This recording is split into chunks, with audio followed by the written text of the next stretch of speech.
Ito naman po mga bossing ko ang isa sa mga paborito ko na dalahin kapag umaalis ako ng bahay or kaya hindi nawawala sa aking pitaka mga bossing. Ngayon pa mga bossing, bukod sa inyo pong sipag at tiyaga na numero 1, kung napapasin ninyo na parang hindi sulit ang inyong pagiging masipag, mainam na sabayan nyo ng ganito. Ito po isa sa mga subok na napakaswerte mga bossing. Ngayon pa mga bossing, ang gagawin lamang po natin, pipili ka ng malusog, mabintog na bawang. Kailangan sariwan-sariwa po siya. Kasi once na ito po mga bossing ko ay patuyo na, yan po mga bossing ko, imbis po na kayo po ay swertihin po dyan, marami na yan nahigop na mga negatibo. Kaya mas mainam mga bossing ko, kayo po ay maghanap na ng mga ganito na sariwang-sariwa. Ngayon pa mga bossing dyan sa rep po ninyo, hindi na kayo lalabas, sa rep nyo na lamang po kayo kukuha. Ang gagawin nyo pa mga bossing ko, dito sa isang bawang natin na maliit, ilalagay po natin to mga bossing ko sa ating pong pitaka. Magdudulot po ito ng swerte. Subukan nyo po ito at ito po mga bossing ko ay isa sa mga magugulat ka sa mga blessing na darating. Dati natin mga bossing, bagamat alam ko po ito, hindi ko siya ginagawa mga bossing.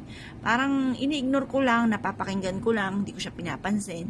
Nung dumating na yung napakadami mga pagsubok, dahil ako naman ay masipag mga bossing, hindi ako magtataka na bakit lagi ako walang pera. Kaya lang po, napaisip ako nung isang beses na bakit ganon, parang ang unti-unti na ng tulog ko, lahat na inirakit ko. Ngayon pa mga bossing, bakit ganon? Bakit parang kulang at kulang pa rin?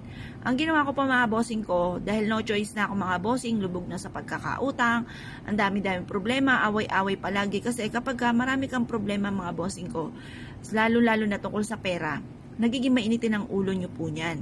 Ngayon pa mga bossing, ay naging mainitin nga po yung ulo ko, halos lahat na inaaway ko mga bossing, na hindi nakatulong, bagkos mga bossing, lalo nila ako nilalayuan kasi baka awayin ko sila mga bossing, mga ganon.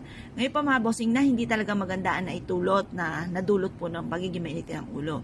Tapos ginawa ko po ito mga bossing kasi no choice na po ako. Nilagay ko po ito sa bag ko mga bossing. Blanco na isipan ko, di ko alam kung paano ko susolusyonan or paano ko matatanggal ang bulbul na sitwasyon ng problema ko mga bossing.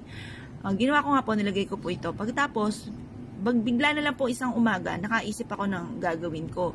Tapos, minsan nakapaniginip din ako ng numero, yun, nakakatama din po tayo dyan.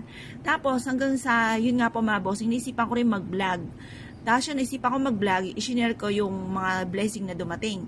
Tapos di ko rin po akalain na papatok nga po tayo mga bossing kasi shinare ko lang yung mga pinaggagawa ko po noon, kung ano yung mga ginawa ko. Tapos ang dami po mga blessing na dumating na nagsunod-sunod na hindi ko inaasahan. Dati wala akong mga ganito mga bossing. Ngayon po, ang dami-dami ko ng vlog mga bossing na nakalimutan ko na yung password, yung email kong ginamit, hindi ko na siya ma-open mga bossing. Talaga namang wala man lang nagsusubscribe sa amin, kundi kami lang 4 mga bossing ko, yung 2 kong anak at mister ko. Yun lang po mga bossing na nagsusubscribe sa akin. Nang ginawa ko po ito, nag-wish po ako mga bossing. Tapos, nai-adya ako sa mga bagay na nagagawa ko na hindi ko naman inaasahan mga bossing. Para lagi ka i-adya ko sa lagi kayo suswertihin. Kung kayo po ay naniwala at naisyo po itong gawin, huwag na po kayo magpatumpik-tumpik pa. Subukan nyo po ito. Proven po ito na napakaswerte. Ngayon pa mga bossing ko, ikaw ay isa sa mga naniniwala at naisyo po itong gawin, ay siya, ilumarga po kayo at subukan nyo po ito mga bossing. Mag-wish ka na nakaharap ka sa gawin silangan, lahat ang gusto nyong sabihin, gusto nyong maganap sa buhay po ninyo, wala naman pong bayad ang mangarap, libre po ang mangarap. Subukan yung mag-wish ng paulit-ulit at pagkatapos i-adya ka niya kung saan lagi kayo suswertihin. Tapos, pag kinabigyan ng isang chance mga bossing ko, lalo yung sipagan, lalo yung galingan. At basta't pag ito po ay matigas na, ay malambot na, tuyo na po siya, itapon nyo lamang po mga bossing ko.